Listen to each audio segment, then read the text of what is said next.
Hey everyone, Mikki here. You're listening to Wikipedia, and this week on the podcast, I speak to returning guest, Dr. Tony Botaugy, about fueling for the athlete. This conversation came on the back of an exchange I had with Tony just a day or so after my episode with Dr. Paul Lawson came out, in which Tony said, hey, I agree with a lot of what Paul says. However, this is where we differ. And I thought it would be a perfect opportunity to jump on a podcast with Tony and really delve into some of the areas which he might have a different opinion on. And look, Tony is great. He works with a bunch of different athletes across the spectrum from the general public right up to the Olympian. And he's changed his focus in the last few years to delve into sort of physique sport and getting people ready for physique competitions. So he really has such a wealth of experience in the fueling topic. I thought it would be great to have a conversation with him. And it's fair to say that Tony, Paul and I don't always agree on everything, but I mean, if you did, that would be like being in an echo chamber, right? So one thing we do agree on, though, is that context is everything when making recommendations to athletes, regardless of ability, experience, or performance. You guys know that I have had Tony on the show before. I will link into the previous conversation that we had. He is a strength coach and exercise physiologist based in Australia with his undergraduate degrees in human movement and a PhD in exercise and sports science from Charles Darwin University. And his coaching career has spanned close to 30 years working with, as I've said, a range of different athletes. He's also been involved in education since 1999, having held various educational positions in exercise science, physiotherapy, and personal training. And he also runs his own educational programs for personal trainers, allied health professionals, and the general public. Tony has also been an editorial board member for the University of Sunshine Coast's Fitness Research Department and an editor for the Journal of Fitness Research, a member of the Australian Institute of Fitness Personal Training Advisory Panel, and has sat on the Expert Advisory Panel for Fitness Australia. Tony is a guy that works with so many people, but really grounds himself in being able to educate and inform anyone in the space of health and fitness. So I was super pleased to have another opportunity to chat to him. Before we crack on into the interview, though, I would like to remind you that the best way to support this podcast is to hit the subscribe button on your favourite podcast listening platform, because that increases the visibility of Wikipedia and amongst literally thousands of other podcasts out there. So more people get the opportunity to learn from experts that I have on the show, like Dr. Tony Botaugy. All right, team, I hope you enjoy this conversation. Tony, how are you? Nice to speak to you this morning. Great, Mikki. Yeah, really great to chat to you. And I'm excited to have this conversation because I always love hearing different perspectives, sort of almost workshopping, I suppose, like different ideas. And you contacted me on the back of the podcast I did with our mutual colleague and my friend Paul Lawson, who I love. And you were like, just got a bit of pushback on this episode and some of the things that we talked about. And I'm like, oh, cool. Let's jump on a podcast and chat about it. And I'm really interested because, and other than that, we haven't really delved into some of the different perspectives you have, Tony, but I'm always here for it. And I'm interested to see where you and I are aligned. And also actually where you and Paul are aligned, but just more conversations give people the opportunity to hear a broader picture and a broader perspective. A lot has to do with the context and what kind of athlete or exercise do you like doing, or if you're a coach, who do you work with? Because often when you get that knee-jerk reaction of, oh, hang on, that doesn't sit well with me, or I have a different viewpoint, when you look at it at its application, it's we're working with a very different body in front of us. And something that I think we as coaches, where we're paid to be right and give the right information, we often lack this. And this has, I find Paul the typical perfect example of someone who is open-minded. But when I reflect on myself, especially in my junior years, where we had to be right, and whether my friends were lawyers or doctors, it's that same mentality when people are paying for advice. they expect that you've done all of your work and that's the answer.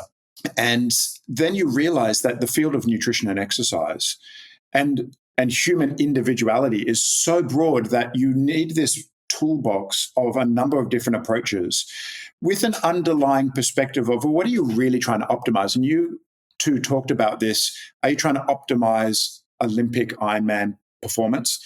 Or are you optimizing for health, fitness, longevity, which means you might be a little more temperate with your carb advice as opposed to trying to optimize outcome on one day and then you can potentially repair your health at another time.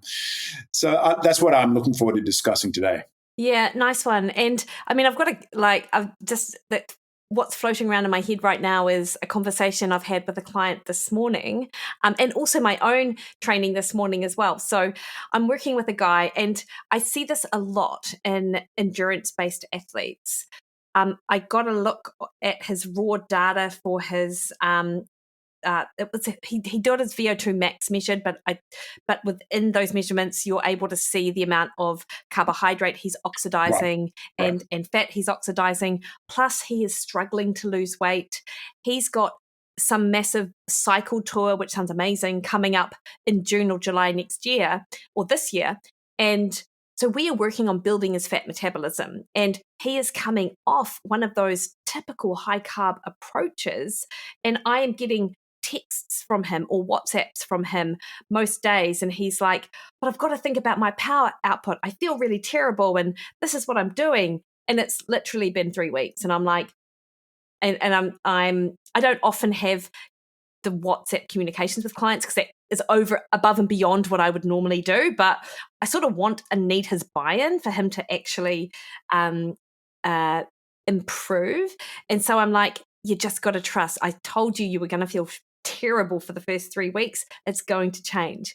And I think with a lot of athletes who hear about these high load carbohydrate approaches and think, like my client, this is what I have to do, understanding that that's not the only road or the best road for them, I think is really key.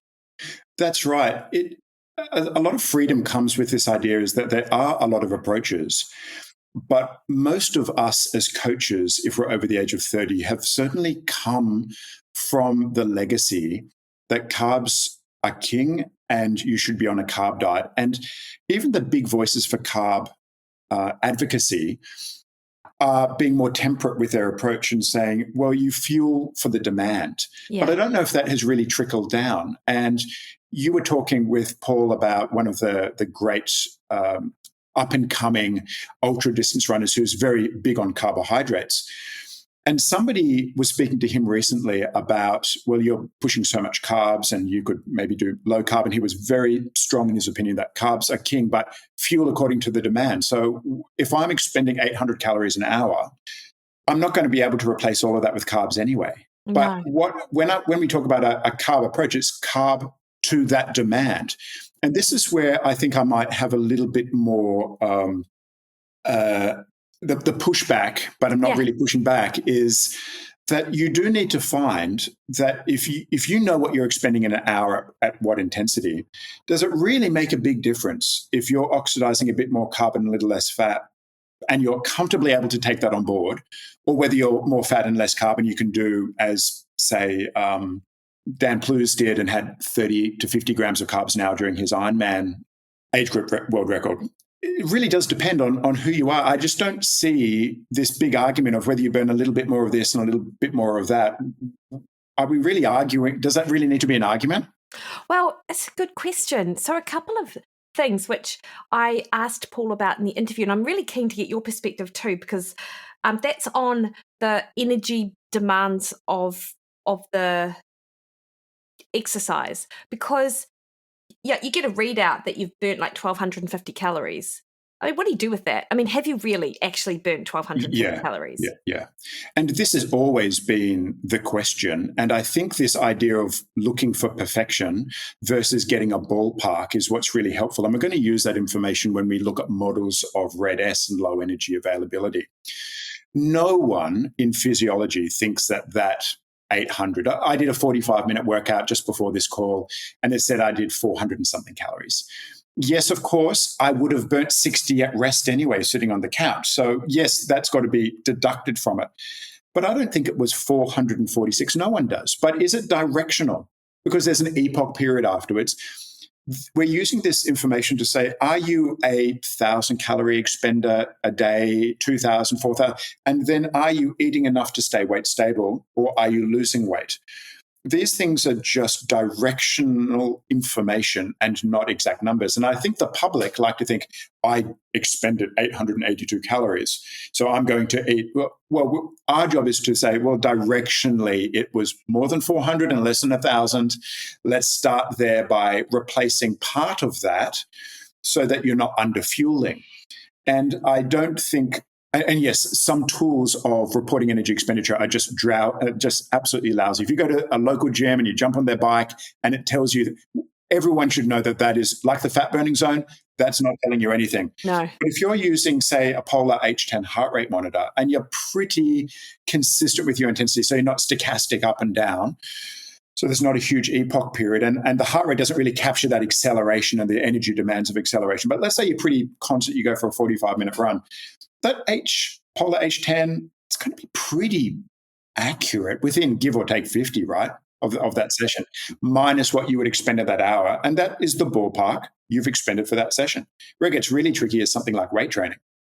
Oh, completely. Like that's very difficult because I don't even know how you measure stuff like that, to be honest. No, we try and essentially use two metrics. And a metric would be a wearable, whether it's a Whoop strap or an Oura ring, but Oura rings are dreadful when you're lifting, but let's call it a Whoop strap. And then a chest strap heart rate monitor. So we're getting the direction. So we're looking at two different measurements of energy expenditure via heat and heart rate. Then we say, okay, that was 300 calories. And if you're getting really different figures for upper body versus lower body and looking at the volume, you're probably on the right track. So it's close enough is good enough for me as to, well, how much do we need to replace or how much deficit do we want? Because ultimately, we want people to be weight stable, or we want them to, in rare cases, gain weight, and in most cases, to lose weight. And we're not going to be able to do that accurately until we have a ballpark of what you're expending. And the way that I view those numbers, those caloric burns, is to your point, and I think Paul probably mentioned this as well. To be honest, Tony, I get amnesia after every single podcast, completely forget what we even talk about. And thankfully I've got notes from Paul's podcast in front of me, but I don't have all the finer details. But I agree with you on the directionality, like, the difference between a lower intensity and a higher intensity workout and what you might need to consider with regards to replacing those calories. But if I go back to your point, does it matter whether it's fat or it's even protein it's an energy source, like BCAAs for ultra endurance athletes? There is a use case for them. I know that in the strength and conditioning world, BCAAs have been chucked out, but in endurance, that's actually where the use case for BCAAs is, because we do burn maybe up to 10% of calories on these extended runs. And also they can help or assist with delayed onset muscle soreness post-session. But with regards to the oxidative metabolites that are generated through carbohydrate burning, I think there's a use case for a lower carb approach for endurance athletes to help with recovery. So that's the other point of it. It's not just what happens in the session. It's, how well are you able to recover when you get up the next day. And the other point I think that Paul and I might have talked about was, well, what's happening outside of that session with regards to blood sugar with these middle-aged athletes, of which you and I are. Right. And now this is getting to the context. Totally. Yeah. And that is, to whom are we giving advice? And are we dealing with a 40 to 50-year-old male or female who's carrying too much body fat and is over fueling for the demands and expends 500 calories in a training session, but surrounding that, either during it or afterwards, is consuming more energy? Well, the issue is an energy issue, that you're over fueling because you're only going for a 7-kilometer run. You don't need to fuel for that. when we talk about fueling, we're talking about multi-hour events because your liver and muscle is more than adequate to cover the demands of an hour of exercise easily. Well, to your point, like I just did a 2.5 hour run. Oh, no, it wasn't. No, it was quicker than that. 2:15 maybe. I don't know. Did a 24K run. I had like a protein bar before I went and just had electrolytes, and I sped up during my run, and I actually felt better at the end, but that comes down to, and I certainly don't think I've depleted my muscle glycogen, like I think those ideas I think that's interesting. And this is what I was trying to talk to my client previously about. Like, I feel like if you've got good fat metabolism, then that's a really good sort of indicator of that. Yeah. I agree. And I think this comes back to presenting the muscle with contraction environments that have different fuel sources. And that is maybe 3 or 4 mornings of the week, run first thing on black coffee, glass of water, and expose the muscle to lower liver glycogen, potentially lower muscle glycogen, and push your duration from whatever you can do before you get symptoms of hypoglycemia and push that up to a relative time frame. And I've done, and I know many people who go for multi-hours, but I've also seen blood work on guys who've gone multi-hours and their testosterone has come back unmeasurable. Yes, it bounces back, but why put yourself, well, I can go for 8 hours with just water and salts. So, yeah, but why give your testicles that experience? That doesn't sound... Why give your testicles that experience? That's great. It doesn't sound like, it sounds heroic that, wow, you can push your fat metabolism over a gram a minute to provide for, but why? Why not 1 or 2 hours and then something else? But these are just thought experiments which people can make up because it's a personality of somebody to say, I did 6 hours on just water. Oh, no, I totally agree. And in fact, back in the day, and I'm talking back in the 2010s, early 2010s, like that would be what people would do before we knew better and then we did better. Albeit, of course, you've got the likes of, and this is moving into the elite sport category, like Kilian Jornet, like doing his like massive long run, just to test that mental resiliency, right? Which you and I probably don't actually need to do in our day-to-day. No, and there's the reason why there's only one Kilian. He's remarkable across any aspect. You look at his personality, his physiology, he's remarkable. But yes, clearly he's being able to push fat metabolism through the roof, but with an exceptionally high VO2. Now, is that the same as somebody who wants to do an Ironman or an Olympic distance or a marathon or a 10K? We need to address that person, their body fat level, how much they can train. Draw upon principles of best practice, but the best practice is not 240 grams of carbohydrates an hour. That's for somebody who's expending 1,000 calories an hour for 7 hours.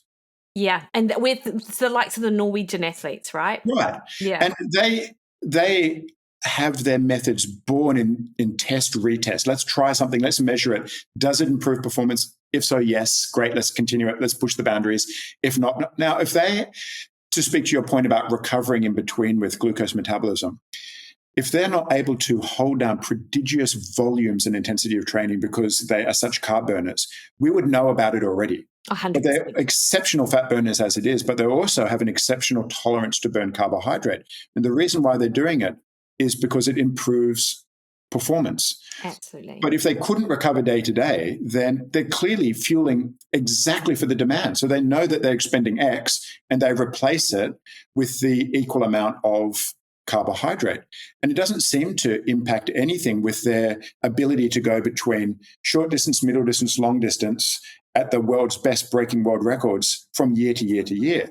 So when they go from that to being normal again, their definition of normal, then they would still fuel to the demand, but it's not 7 hours a day. It might be 2 hours a day, and then everything comes back down. And I think we falsely extrapolate these high carb diets all the time. It's high carb for the demands of that individual, as long as you're also potentially presenting the muscle and metabolism with contracting in a number of different fuel environments. 100%. And you cannot also forget that they come back, like it's their job to recover. I mean, that is like part of their job. Whereas the likes of us, we get back from our training and then we are at work. We're not like we're not in saunas. We're not in infrared. Like rooms. We're not using recovery boots or anything like that, or getting massage and things which also help with that muscle recovery. And I feel like this is where that context is really important, because I've got friends who are my age and they go out for a 45-minute to an hour easy ride, zone 2 ride, with 90 grams of carbohydrate in their body. Yeah. That's Well, this crazy. is the misapplication of science, isn't it? Yeah. And it's the job of the coach or the experienced friend to say, well, the demands of an easy ride is to do that on fat metabolism. You don't need anything while you're out on that kind of a ride. You believe me, I have tried. I have tried. And it's so interesting, isn't it? And I guess the thing, the thing that is probably on their mind is, well, I'm lean. It doesn't really matter, because we so often associate health with body composition, which right now for them it's actually okay, but maybe in 5 years' time it won't be. But other health indicators are sort of presenting themselves. I think it's always prudent to not mistake being lean with healthy. That would be 100%. Point one. Yeah. Point two is to just have yearly markers, whether it's a yearly month or 2 weeks using a CGM, and then to look at insulin in response to a glucose challenge. Because these things show signs of dysregulation years before then they show up as frank health issues. This should all be part of the overall. And if you do, as we probably both have friends who do, super lean, eat 90% carb diets and have glucose levels of 4.2 and insulin that's unmeasurable. That's just who they are. Now, I walked past a carb this morning on the way to this and my glucose went to 13. So there's all different types of phenotypes when we're talking about nutrition and giving advice. But ultimately, it does come down to really solid prescriptions that are trained sometimes fasted, trained sometimes post-meal, fuel to the demands. Now, if you're doing 7 watts per kilo when you're doing rides, then you're expending 1,000 calories an hour, and by all means have 200 grams of carbs now, because that's 800 calories and you're still going to be in deficit. But if you're going for an hour ride and you might be doing intervals, your liver will still take care of that. So you're not elite. So why are you following the advice for people who are doing a 5-hour stage race? See, I would never tell anyone to have 240 grams of carbs, regardless of the fact they're burning 1,000 calories an hour. Right. But to be fair, how many people would actually be doing that? Also, who do that day after day after day. Yeah. So that's, again, the context. Yeah. Is that it's either a once-off event where you are at 94% of your VO2 max for 7 hours, which is what they report the world record Ironman was. Then it doesn't really matter what that crossover is. You're not going to be able to do anything without supplemental carbohydrate for that and keep oxygen requirements so high. Yeah, for sure. So they've already worked that out. But in the tour races, we're looking at a Pogacar and saying, well, if you're doing 7 watts per kilo and you're doing 5 hours, that's best practice. I'm going to do the same. And you go for an hour. Well, you're no Pogacar and you're not doing a 21-day stage race. Yeah. So you need to fuel for your demands of that hour or 2 hours. And this is just the weekend warrior mentality. I'm going to buy the same bike that he's got.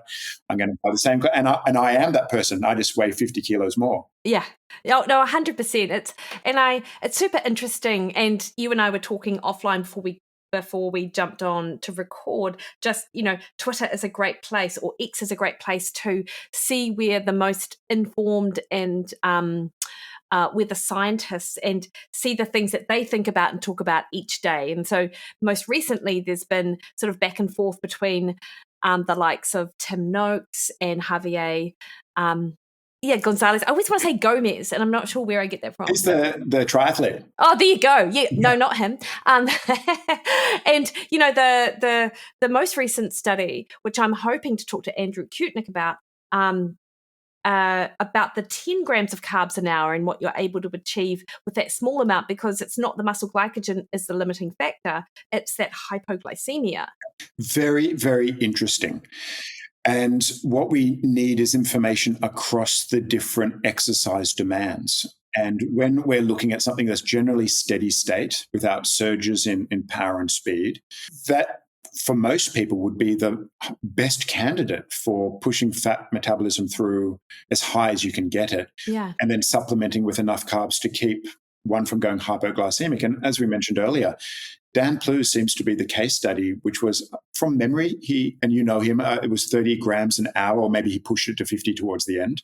This is very, very low because his fat metabolism accounted for everything else. Well, interestingly, in his, I believe, most recent race, he had one gel for the marathon.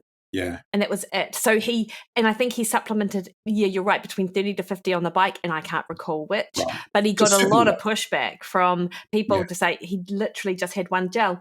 Albeit I can see how that plays out. Yeah. It ultimately tells us a few things, doesn't it? Is that there are many different options which are at our disposal. Now, most people don't want to do what Dan probably did to build that fat burning capacity. They either don't want to go through a period of 4 to 8 weeks of suffering of performance. They've got kids and they don't want to have a special diet for them and a special diet for the kids. And it's very difficult for a parent to clean up spaghetti bolognese and see there's half a plate left over and just chuck that in the bin.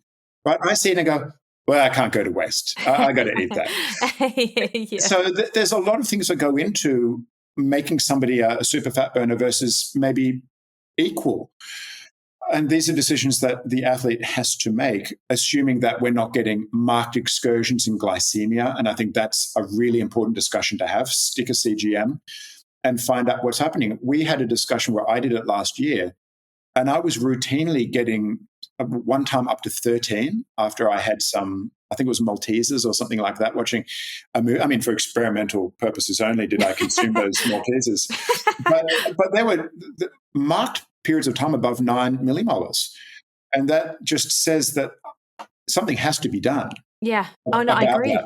Yeah. And it's interesting, actually, you mentioned that. I have a client and her HbA1c persists above 41, and I believe that's above 6% in what you guys might have, the pre-diabetic range, which, let's be clear, with HbA1c, the cutoff is actually quite arbitrary. So there is not a massive jump in risk if it's your 39 to 40, like you're just increasing that risk.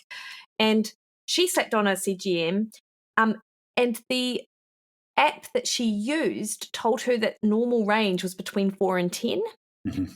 And yet her A1C average was still in that pre-diabetic range. And I'm like, that's because that range that you're given, that's just too wide. Whereas if you look at the likes of people who really are into this area, they'd tell you that 3 to 7 is much more appropriate. And maybe even for an athlete, it might even be lower. I'm not sure.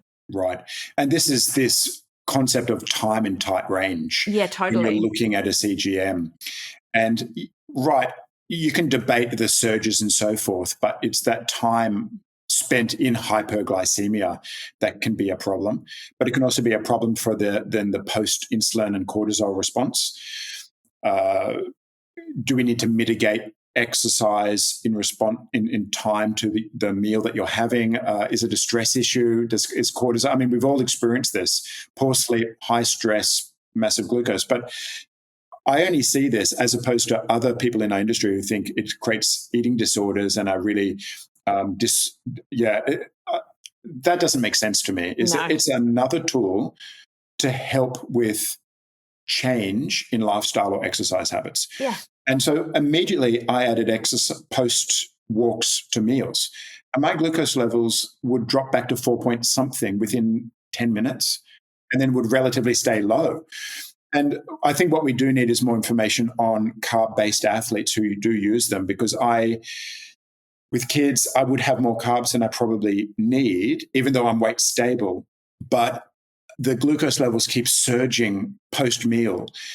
And that could just be because my body is having a lot of gluconeogenesis from protein as well. And these things are going to show up on a CGM. So it's not straightforward in its interpretation. But and I appreciated this with Paul's change in thinking, because I can remember interviews with the professor and the doc, which was, well, I ate a pear and my glucose level surged, so I'm not going to eat the pear. It's like, well, yeah. I'm glad that with reflection and time, we can say that's probably a little different to having some gummy bears and it going to 13 or Maltesers in my case versus having a banana that's wrapped in fiber and the phytochemicals goes up and goes down. That's what it should do, right? Yeah. That's what happens when you eat carbohydrate. It goes up and then it goes back down. Yeah, no, totally. And a few things I was thinking of, Tony, as you were talking. First one is that you work with physique athletes, right? And so many I see on social media. So I'm shifting gears from endurance to physique. And it's like some sort of win if they, to push the carbs up as high as possible, yet remain weight stable and lean. And, and even some of them like check and show you what their fasting glucose is in the morning, but they don't know what's going on during the day for their 380 grams to 450 grams of carbs. And I struggle to understand how that is a healthy way to be. No, well, it's not. And there's nothing too much about the preparation of a physique athlete that's particularly healthy. Okay. But I've slapped CGMs on some of the most talented physique competitors in the world. And when they are up around that 500 grams in a build phase, then yes, there's a little bit more glucose disturbance.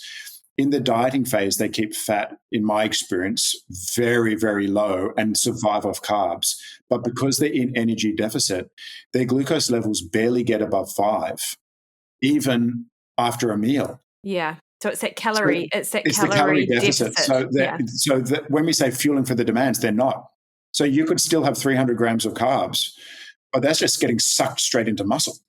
Yeah, that's interesting, isn't it? Like, because that to me it's like, I think 300 grams of carbs is quite a lot, not for an endurance athlete who might be pushing in the real key phase of their training and are doing like long hours. But for the likes of someone, dare I say it, even someone training for a marathon probably doesn't need 300 grams of carbohydrate as an average. No. Yet, if you look at the latest New Zealand nutrition survey, which was done in 2008, 2009, crazy. Yeah. The average carbohydrate intake, I believe, for men was maybe 360, for women was 320 or something like that. So still relatively high compared to the activity level that they'd be sort of undertaking. Right. And that's what it comes down to. Are you running 3 hours a day? Then maybe that's not a big deal. And what's your energy status? But it's difficult to think that you could eat that amount plus get 2 grams per kilogram of body mass of protein and then 1 gram to 1.5 grams per kilogram of fat and then still be weight stable. Agree. Yeah. Yeah. And that's where you work. So that's how my framework for working with any athlete is: what are the demands? What phase of training are you in? Are you building? Are you maintaining? Are you peaking and losing weight? So that's the overall framework. And then is, what is the demands of training for that day? What's the intensity? What's the duration? Is it stochastic or is it now the physique competitors? They're typically in the weights room, so it's stochastic up and down, but it's all glycolytic, and that might be 60 to 90 minutes. 5 times a week, with an emphasis on lower body, large muscle group, full range of motion, working in very close to 1 RMs, or at least compared to endurance world, closer to 1 RM. A lot of that we fuel with carbohydrate, but I get an idea of, well, what do you expend in that session directionally? And it's not perfect, but okay, you're doing 600 calories. On Tuesday, Thursday, when it's upper body, it's knocked down at 280. Like, the difference is astonishing between upper body and lower body. And then we fuel to the demand. So we give the extra carbohydrates on Monday, Wednesday, Friday. And then we don't, because now your total energy expenditure is now at 2,000, not at 2.5. We bring everything back down. And when we slap the CGMs on with that approach, the glucose just stays under 6, even after meals, because we're carbohydrate fueling for that demand of that day, so you can get the most out of that session and recover well into that next session. And I would say the same is true of endurance athletes. If they were, when you train more, you eat more carbohydrate, but ultimately because it's a, that ketogenic state, which some low carb athletes will just naturally fall into, and that's driven by those low muscle glycogen and low liver glycogen. So, and that if you train enough, then you're going to sort of, even if you have the sort of 200 grams of carbohydrate, you're still going to be that relatively like low carb state. I couldn't agree more. And then you could live there habitually and get the benefits of 24-hour low insulin levels. And then you can fuel in the session as required. And that is first hour, nothing. And then if you're into hour 1 to hour 2, well, what's the intensity? Are you going hypoglycemic? Would you benefit from 30, 50 grams of carbs, whatever? But the rest of your day, you live at a normal, healthy diet. Now, that's a framework that I would use rather than what the public often have been led to believe, and that is, I want to do a marathon, so I'm going to eat 500 grams of carbs a day. Well, why don't you just eat 100 grams, but where needed on those long runs, then you can supplement at that point and train your gut and all those kinds of things. But you don't need to be on a high-carb diet if you're training 1-2 hours a day. Just on a normal diet to cover your energy needs, and then you can supplement as need. Yeah, absolutely. And you probably know this because you follow me on social media. Beer would be one of my carbohydrate choices. Unquestionably. Yeah. So, on the days that I tend to go for a longer run, tends to be around the weekend, tends to be when I enjoy a beer or two with, a nice craft beer. It's the trade-off, isn't it? And that is, how maniacal do you want to be about, do you really want to be monastic?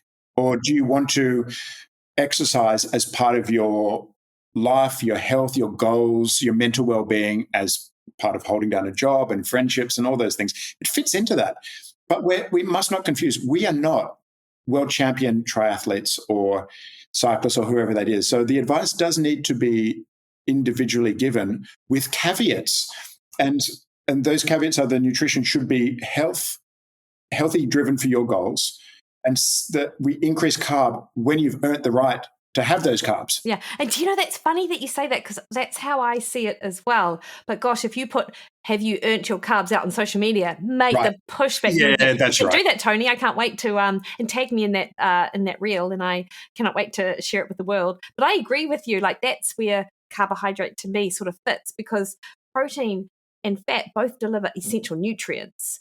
I think there absolutely is a place for carbohydrate, though. Like, I know that people with gut issues cannot have a high fiber diet, but one of the benefits for all of those that, like me, that can tolerate fiber, like, fiber is such an important part of the diet. So if you can tolerate it, I really like people to include it. And things like legumes and other carbohydrate sources can be really good at sort of delivering that fiber. But I do feel like sort of there's something like burn and earn, like burn the energy, earn the carbs. I think that's a great rule, and we just need to perhaps give some caveats so that there isn't that immediate knee-jerk reaction of you're creating an eating disorder and what are you actually really saying? And that is that certain exercise intensities and duration require more fuel. That fuel makes sense that it can come from carbohydrate because it's a very glycolytic activity, and we want those enzymes to be well developed to be able to use that in your top gears. But you have to provide the right exercise stimulus to burn those. And we use the phrase earning the right for it. Now, if you're going for a walk, you haven't earned the right. In other words, that's the wrong fuel source. So just have the right environment, exercise-wise, for the right fuel. Yeah, 100%. And the other thing that I think is worth mentioning, because like we're sort of going on a few tangents here, but I think it's all like worthwhile stuff to note, is that if you are someone like an athlete who does have heavy energy requirements for the day, then not to contradict what I literally just said, but there absolutely has to be a place for those simple carbs as well, actually, because it's very difficult to get in enough calories if all of your diet is just the really good stuff, because you'll play, like, I'm a volume eater, but you won't be able to, unless you've really trained your gut. And you look at examples of the vegan ultra athletes, whether it's a Rich Roll or a Scott Jurek. And Scott Jurek, running Spartathlon, in his book, he would talk about having bean burritos while running kind of 4-minute kilometers for hours on end. No normal human could do that. You need a special microbiome and gastrointestinal tract to handle that. When we talk about simple carbs and sugar, it's in a very niche context for very rare percentage of people who are training 20 plus hours a week, but you don't need it in that first hour. And if you're eating normally and you're covering your energy needs, you're doing it very strategically for the demands of that exercise. Yeah, it's super interesting, isn't it? Super interesting. It gets very polarizing until you actually get into the nuance and say, to whom are we giving advice and what is their ultimate outcome? And that's a very different conversation. You give us 100 different people, we have 100 different bits of advice. Yeah, and I would say as well, Tony, is I don't see that you and Paul are necessarily saying different things. No, I think we're very, very clear that we agree on 99% of those things. And I've looked up to Paul ever since he did his PhD in interval training, and I've inundated him with requests and clarifications on interval training. So to me, he's a god in the field. And when he was becoming more low carb, I had some questions more on methodology than actual information. Because as we've talked about, what we know in exercise and nutrition, it's not really rigorous science. But what we would like to see is rigorous methodology being applied to both sides of the argument. And you'll often, on the low carb, they will pull apart the methodologies on the high carb. But it should really be done both ways and being open to, well, we actually don't know a lot about this. So let's maybe trial a few different strategies with broad themes in mind. What are we ultimately trying to achieve for an age grouper versus a recreational versus an elite? They have very different fueling needs and different outcomes at the end of the day. And then perhaps we need better support for elite athletes who are going from a more carb-oriented world to being like Dave Scott. After winning Ironman, he went very much into protein and fat because he realized that high carb, he didn't need that anymore. But that's now fueling for the demands of an ex-athlete. Yeah. And I think that's important to make that transition. You're not Ian Thorpe anymore swimming 30 hours a week. You're now swimming 2 hours a week. So you're not going to eat the same. And that transition is not an easy thing to do. Well, no, because it's not just determined by appetite. Right. A lot of it is determined by habit as well. Absolutely. And we'll know this for those of us who exercise, is that for whatever reason, if we don't exercise to our normal standard, we still tend to eat the same kind of food. It's still, you still can get hungry. Right. Yeah. And like your body will anticipate when that next meal is coming based on what it those previous inputs, right? So like you can wake up feeling hungry if you typically have something before you go out training, but you're not training, like that signal will probably still be there. Right. I couldn't agree more. Tony, now talk to me more about your like physique athletes when they're in a deficit. Like I'm interested to know, like how much does hunger, this is a completely different topic actually, but what strategies or what type of deficits are you using with your physique athletes, and do they experience some of those I imagine that they do, side effects of like hunger, like inability to sleep, irrational sort of thinking, inability to focus, etc.? Yeah, no, they don't. And that's just because I use a more moderate approach. And the moderate approach is essentially two-phased. One, we use a longer dieting phase, which would be a minimum of 16 weeks, often 20 weeks. So let's say 20 weeks. Almost every week, we have a return to energy balance. And that will either be 1 day or 2 day, depending on how comfortable they are with energy deficit. In terms of running an energy deficit, it's a roughly 30% underneath energy balance, give or take. But we never go more than 35%. Yeah. Okay. So a lot of people run 50% and plus, but they're also running PEDs, which is very protective of their muscle mass, but I only work with clean individuals. So this is why there are all sorts of advice out there, but it does depend, are you taking performance-enhancing drugs or not? So in the clean individual, which means we can apply this information to anyone who wants to lose fat and maintain muscle mass, I think the slower 5-6 days a week of energy deficit, 25 to 30%, and then we return back to balance Saturday, Sunday, or maybe Sunday, and then we drop back in. And now that approach has worked really well when we've looked at CGM data, looked at reproductive hormones, looked at anabolic hormones and the thyroid family, and measured all of those things at time points with DEXA. Yeah, that's super interesting. Like in my Mondays Matter program, every fortnight there's a diet break whereby we don't count calories on my program, because the vast majority of people, they go in thinking they want to count calories, but actually when they realize what's involved and how rigorous you have to be, it very much they're like, okay, well, just give me the plan, and so I do, and I'm very confident for 99% of people it's a successful approach initially, as I educate them throughout the program on ways to eat so they don't have to follow a program. But anyway, beside the point. Right. Yeah. And then with the diet break weekends, we just lift calories slightly. And I think this is where people in the weight loss space get it a bit wrong, is because there's no plan for the plan after.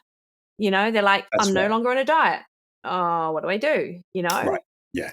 And this is where reverse dieting comes in. This is where, well, what do you do afterwards? And this is the area that needs the most support, is once you have reached a goal, how do you maintain? How do you not blow out? Now, the physique competitors is very different. You tend to hold them in a bit of deficit and then you stepwise them back out. But for people who are just training to look good on holidays, how do you change that? And my experience is that if you've done it with the methods that I've outlined, there often isn't this psychological blowback, because it's only been moderate deficit and you've been returning to balance every weekend anyway. So there isn't this, I am dying to have a Kit Kat. So, well, you had that on Saturday every week. Yeah. And for many people who can't live without chocolate, we just put it into their daily, it's just accounted for. Back to counting calories. Now, physique competitors are different, of course. They are the masters of manipulating body composition, so they measure calories. What many don't do is they don't measure energy output, so they just guess, and that gives me eczema and raises my blood pressure, that if you're going to measure one thing, you really do need to measure the other. But they are I can ballpark those things. But for the general public, just 1 week, or at least 2 days in the week and then one weekend to measure your calories, just as a once off, is an incredible tool to say, oh, I had no idea that macadamia nuts gave me 700 calories. I had no idea. And that healthy granola, or that I had that Scotch fillet and I kept the fat on it, I didn't realize I got 1,000 calories from that. I just thought it was all. So as a tool of saying, that portion and that kind of food is giving me rough. Now, once they can eyeball that, then we tend to not use calorie again. But as an educational tool, I had no idea that that amount was in that. So I had to do it myself. Yeah. And isn't that interesting? I like weighing. I like people to weigh what they do, because everyone's terrible at eyeballing. But also my pushback to the idea that that's a lot of effort and a lot of work is, well, there's no pushback. I'm like, yeah, it is actually, but you're worth it. It is worth the effort, and it isn't forever either. Like, I think, Tony, and I don't know how you feel about this, but in the space of diet and exercise, people really struggle with the idea that they need to put in effort. They will put effort into everything else, but I feel like for whatever reason, they think it should be easy for them. Well, that's also because many people in the space keep saying it should be effortless. When you adopt a ketogenic diet, it is effortless. And I just find that abhorrent advice, because there will be times that you're hungry, and that's okay. It's not okay a failure. to be a little bit hungry. It's okay to finish a meal and think, I could probably have a bit more. It's probably the only way that you're going to get into deficit. Now, if you're in energy deficit 30% every day for 5 days and you don't feel hungry, there's something wrong there. And this is where I would maybe give a bit of a pushback against the apostat and eat to your satisfaction.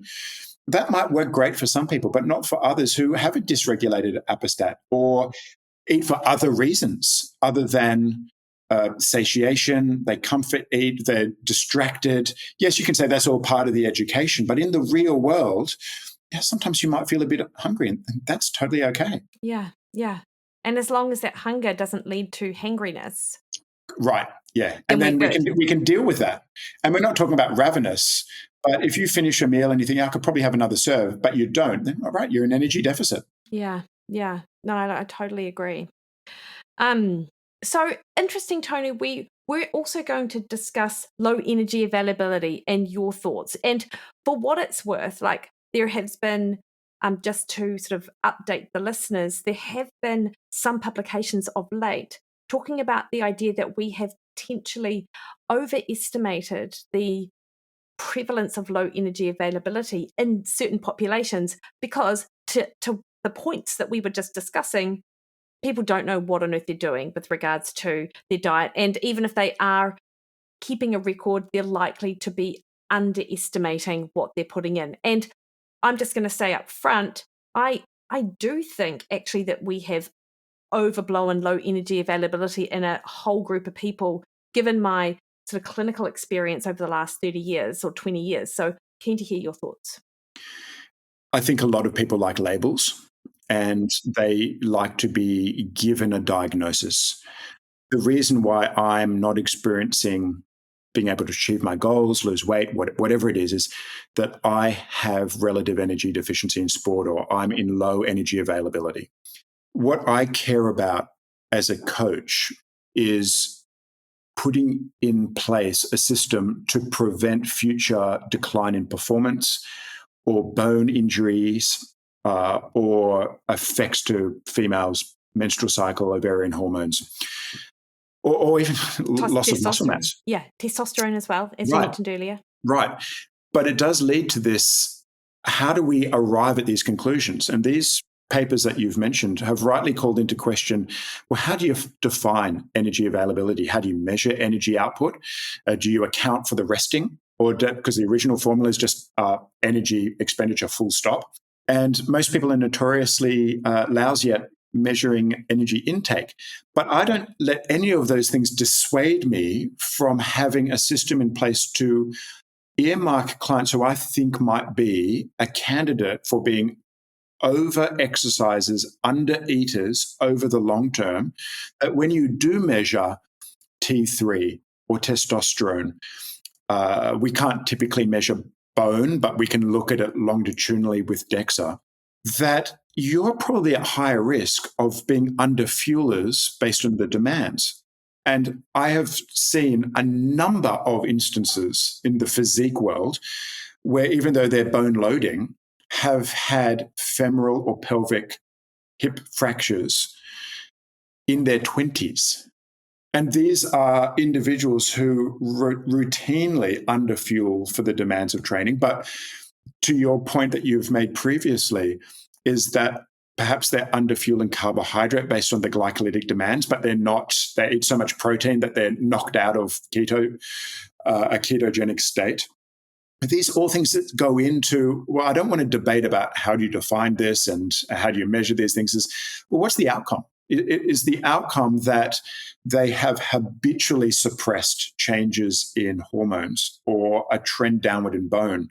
That's what I care about, because sometimes these things just bounce back. So you measure someone's testosterone, as I mentioned with a friend who went for a long cycle, fasted, and testosterone literally came back at zero. It was hypogonadal, unmeasurable. But then the next day, it was trending back up. As I said, well, why would you even want to expose your body to that situation? But when we look at these girls, they're down and they stay down. Even when the body fat goes back up and they now have excess body fat, their testosterone or their estrogen, one's estrogen was unmeasurable for extended, and these are people in their 20s. So that's what I'm concerned about, is not this academic debate. That's perfect for scientists, but for coaches, what are we telling our clients? What are we looking for to avoid having consequences to health? And that is rooted in the philosophy of, well, don't stay in energy deficit for too long. That's why we come out every weekend. And I've got coaching friends who go, oh, studies on diet breaks show that there's no difference and so forth. Right. If you're creating a 200 calorie a day deficit, you're not at any risk of developing any low energy states. Yeah, for sure. Yeah. And I 100% am on board with that. And to your point, it's who's in front of you and what are the biomarkers sort of telling you with that? Because, and I guess if you look at a lot of the studies that sort of assess low energy availability and looking at these markers, they're looking acutely post either training or post like a short-term quite a large deficit in calories and not looking necessarily like a week down the line or whenever as to sort of what's going on. Yeah, and we've seen this very much with the bone literature, where they've either induced a energy deficit that they've called low carb, or they've really gone low carb energy balance, but bone turnover markers change. But we don't see changes in bone in keto adapted females. So you have to account for an environment where the muscle or the bone or the hormones can adapt to that new status. But 4 days is simply not enough. But we do need longitudinal measuring of our clients to say, are you at risk of a bone injury? And measure the proxies along the way, measure estrogen along the way and see what's going on. Does it go down and then come back up? It's not difficult to get a full blood panel if you're going to experiment with a few different things. Measure that to see how you're responding, because you won't physically know, but your blood will say, well, that's trending in a certain direction. Yeah. And it's interesting what you say, because when you mentioned that the physique athletes and stuff, I just thought, well, sure, like, is it just part of being in that sport? I don't know. Is it just bad practices? Was it just uninformed practices that led them to the place where they're, and is it just an expectation actually that there are going to be some complications? Or, yeah. But actually, even upon saying that though, I know the likes of you, the likes of my friend Brandon, you guys are very good at keeping your athletes healthy along the process, and probably a lot of coaches might not be. And I don't know. Sometimes we're not liked. I've had clients who have blamed me for not getting lean enough when I was just not willing to drop them lower. And that's just how it is. We won't compromise your health and give you extra exercise and get you running on fumes so that you can compete on a certain day. It's not worth it. So I'll take the blame. I'll sleep at night. But these things, it does attract a certain psychology. Of course it does. But so too does distance running. And I can think of just as many people who run on themes and then eat salads all day and do this, classic undereaters. And yeah, you go measure their estrogen and the testosterone, and there's nothing there. They're unmeasurable numbers. Oh, that was me in my 30s, basically. Right. How amazing is it now in my late 40s to be able to eat the amount? Like, if my early 30s knew what my late 40s knew, like, man, it would have been so different for me. Yeah. And that's the role of people like us, to say there is an alternate way of fueling and thinking about food. It's not self-punishment, and it's not push your body on nothing and water for as long as possible. You can feel good, get the body that you want while still maintaining your health. Yeah, and eating. Right. Yeah, and the joy of eating. Right. Yeah. What's your favourite meal, Tony? Do you have a favourite meal? I don't. I just like food, full stop. And I go through stages where I'm obsessed. I have an obsessive personality. So does my son. It's like a very hyper focus. So it'll be on Thai, then it might be Italian, then it might be Indian. Yeah. What are we hyper focused on right now? Steak, actually. Oh, I love it. Yeah. I've just come back from a vacation where I had access to a good barbecue. So I'm not deficient in vitamin D or iron at the moment. That's awesome. I'm trying to think of what I get a bit I don't think it's obsessive, but I'm like, what will I have for breakfast? And I just go back to my usual because I love it so much. But the usual breakfast sort of lasts for maybe 6 months or 9 months, and then I change it up. And what is your current breakfast? Well, it's a smoothie bowl that it has either berries or mango, frozen. Has cauliflower because that fluffs it up. Mm-hmm. It has my protein powder in it. Sometimes it has my collagen, but I have collagen on the side with my creatine often. And then on top of that, obviously almond milk, etc. And put a grind of salt in there. And then on top of that, I have berries. This morning I had banana as well because of my 24K run. And then I have this bread called protein sparing bread. Have you heard of it? I have not. So it's less bread and more polystyrene, I will say, but it is egg whites and protein powder, baking powder, a bit of salt. You blend it up and it's sort of like meringue, and then you cook it. And it's called protein sparing modified fast bread. Okay. And but it's basically just it's almost like a solid protein shake. And Yeah, so right. I put Right. I take a quarter of that loaf and I chop it up and put it on top of my smoothie. And then and that's quite a voluminous meal. Right. And then I often have half a protein bar afterwards. I mean, usually I'm still just a little bit hungry. So Right.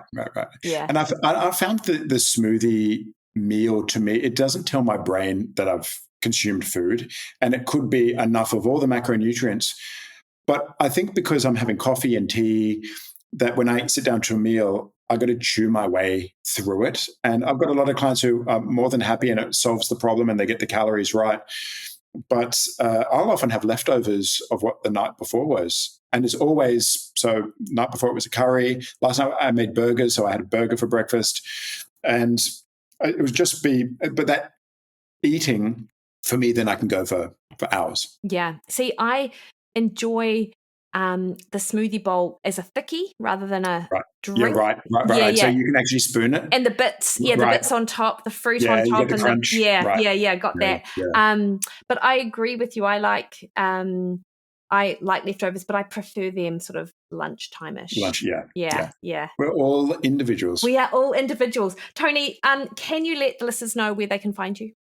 Absolutely. I'm socially active on Instagram, and it's my name, Tony Botaugy, and I have a website which talks about the courses that I run, which are primarily for personal trainers. Amazing. To teach them the art of program design, whether it's general programs or fat loss or how to fix weak links and energy leaks. And that's my name as well, www.tonybotaugy.com. And if you are interested in more program styles, I offer a lot of you just download the app and follow the program at Hayley Happens Fitness, which we both do some work for Hayley. Yeah. And there are tons of programs that I have written there for strength, for power, for agility, for fat loss. And you just look those up and download and off you go. Amazing. Tony, thank you. I will pop all of them in the show notes. And it's always great to have a conversation with you. So I look forward to next time we do this. Likewise, look forward to doing it in person. Yeah. See you, Tony. Thanks, Mikki.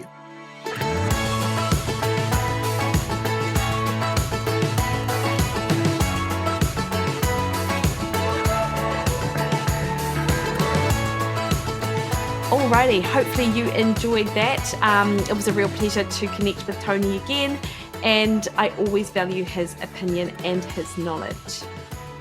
All right, team, next week on the podcast, I speak to Dr. James Dorling, all about mechanisms for weight loss and energy expenditure and calculations of. Really fascinating conversation. Until then, though, you can catch me over on Instagram, Threads and Twitter at Mikki Williden, Facebook at Mikki Williden Nutrition, or head to my website, mikkywilliden.com, and book a one-on-one call with me. All right, team, you have the best week. See you later.